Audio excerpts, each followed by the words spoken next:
Welcome back, guys. So England absolutely destroyed, 10 points to 53, an absolute humiliation, a hammering, men against boys.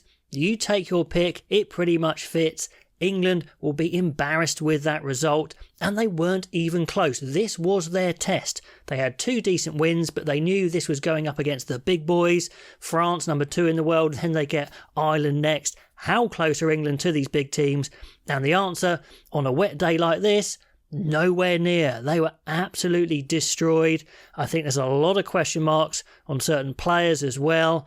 Smith, well, this was his big test, and this probably wasn't the best conditions for him on a rainy day. I know that's kind of an excuse in a way, but could they have changed the lineup at the last minute? No, it definitely wasn't his sort of conditions, but I don't know if it would have made much difference anyway.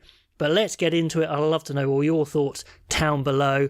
But straight away, 2 minutes in, it looks like nothing is on, but one pass from France takes out 3 England tight defenders, and England definitely looks sluggish at times. Certain players look pretty slow. The likes of Sinclair look to be waddling about a little bit, to be honest. But it's the offloads from France in this try that make the difference. Flamand with the last offload, and he was on fire in this game. And Demortier is straight in, simple as that, 2 minutes in. That is the worrying signs straight away. And offloads are always a trump card in attack. So 7-0 straight away. And 5 minutes in, it's just massive danger signs as France already starting to run rampant.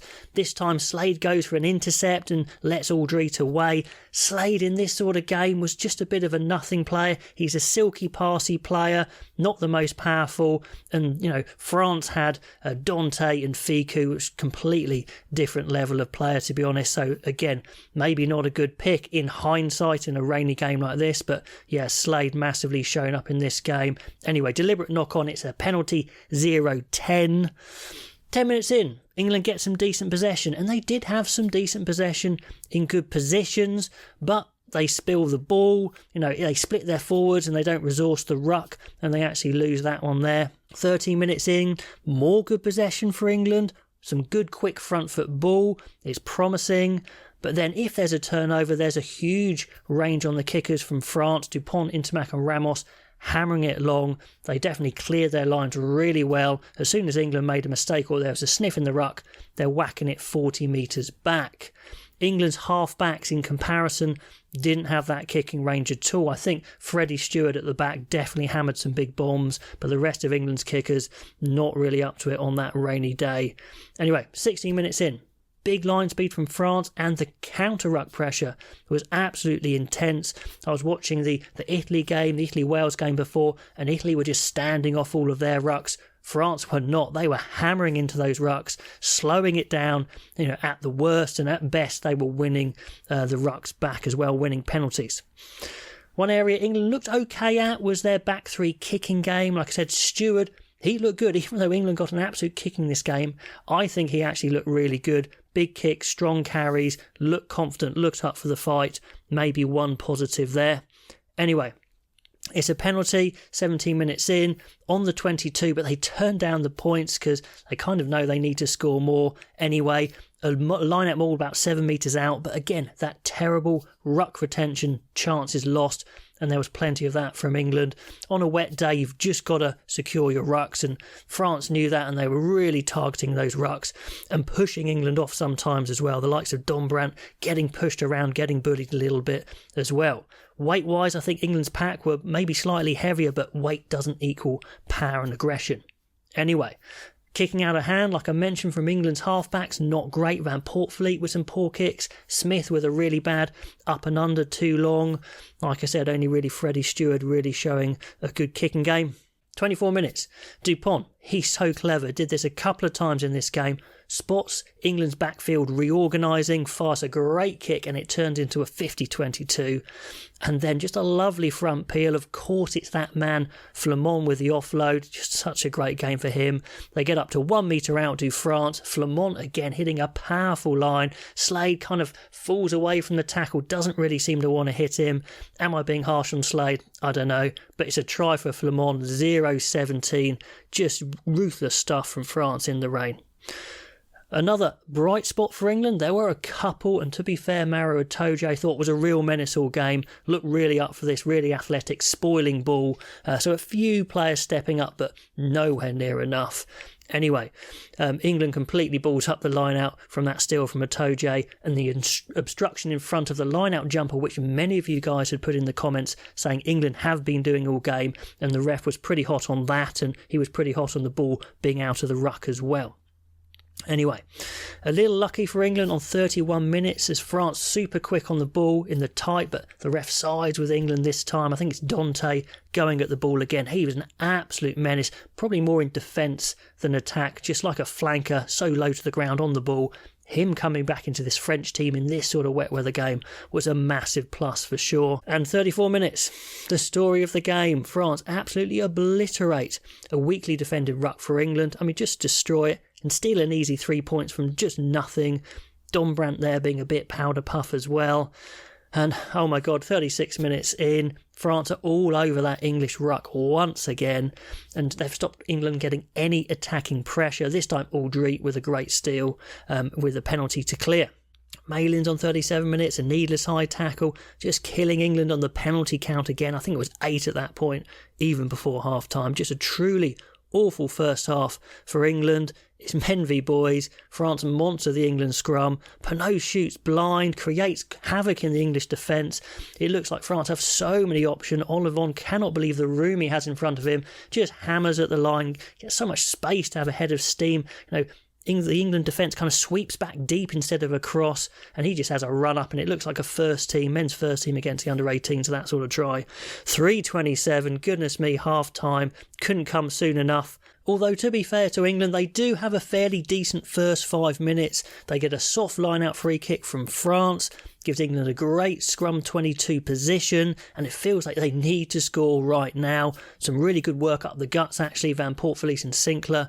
Penalty in front of the post, obviously they're too far behind to take the points, so they go for a scrum, and they take a crossfield kick from Smith, and it looks like Malins might have gone for a wonder catch. Really tough conditions, to be fair. Doesn't quite do it, just needs downward pressure, but doesn't get it, so no try. And early changes, and then they needed changes, I guess. Why didn't they do it at half-time? You'd say, why do it 5 minutes into the second half? I never quite get that. But Farrell is on for Slade, and I think that makes sense because Slade was a bit of a nothing in this game. Farrell with a wet weather kicking game, that seemed fair enough to me. Mitchell on for JVP, you might as well, to be honest. And Arundel on as well, although he never really got a chance. But you might as well make the changes early, so I thought that was fair enough. And they do get a try. It works immediately. Farrell allows Lawrence to hit a bit further out at 13, which looked quite good. Stewart powers through. Really good try through Ramos, like he was a skittle. Great try, actually, there from Stewart. 10-27. So you're thinking, could England possibly pull it back? But no, not really, to be honest. 53 minutes. Willis, who looked really outmatched in this game. I was quite surprised by that. He's off early. Ben Curry was on, and once again, Curry was really good off the bench, winning some good steals, but the game was kind of pretty much falling away by then. Anyway, now, is it the killing blow on 56 minutes? It's Dupont again with his amazing kicks, his vision, plonks a little kick in behind, into space, letting it bounce. It's a little unlucky for England, but Intermax on it quickly, slaps it down to that man Flamand, who flies over. 10:32, just a killer blow, just when England might have thought they'd have a sniff to get back into it. Like I said, Arundel's on. Then Ramos makes a break, and he was man of the match, kicked superbly as always. But this break was interesting, watched it from the back, huge gaps in the English defence, and Sinclair doesn't even move. It's an embarrassing effort. I don't know what's going on there. Barely bends, barely moves. Someone even comes across him as well. So Ramos goes, thank you very much. Huge power as well. They hack ahead, push Smith over his own line, and as soon as the ball crosses your own line, there are no offsides. You can just fly in and try and dot the ball down. And that's exactly what Olivon does. So such an embarrassing way to concede a try. 10:41. It's just getting so bad. And there's 20 minutes to go. I'm looking up going, this match needs to be over from an England fan's point of view. And there's 20 minutes to go. And it gets bad and it gets worse. Lawrence is off injured, and because they made those changes early, which I don't blame Borthwick for, it means they've only got Jack Walker on the bench, and they've got their slow props coming on as well. It's looking awful. What do? I thought maybe Ben Curry could go to outside centre, but they go for Dombrandt, and this is where they could have really done in hindsight with Ben Earl or Sam Simmons, but they have to go Dombrandt, and it absolutely kills them. He's not the quickest anyway, he's a big lump, plus he's absolutely knackered. It's just a killer blow with 20 minutes to go.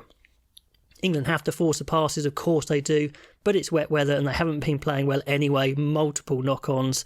The Dupont show continues as he chips and regathers, punts ahead, and Smith again forced back behind his own line, concedes the 5-metre scrum. I mean, if this was a boxing match, you'd be throwing in the towel, but you have to carry on. And again, made a little note here, Toje still is right at home in the wet weather, stealing multiple ball, but it doesn't really matter at this point anyway. Can England get a consolation try from a midfield scrum just 5 metres out? And it doesn't get any better than this, but Mitchell throws a huge speculative intercept, which kills that one, just sums up the game for England. And I've also put a note that I think England might be fielding their most unathletic, least athletic front row in professional history of Mako, George and Cole. All game George just looked like he was walking around the pitch, to be fair. He's trying hard, but it's a bit like Owens for Wales, just not got that athletic ability anymore. Mako can barely bend over. Cole's, well into his 30s, so just embarrassing when you're getting a hammering like this as well, and then you're bringing on those props.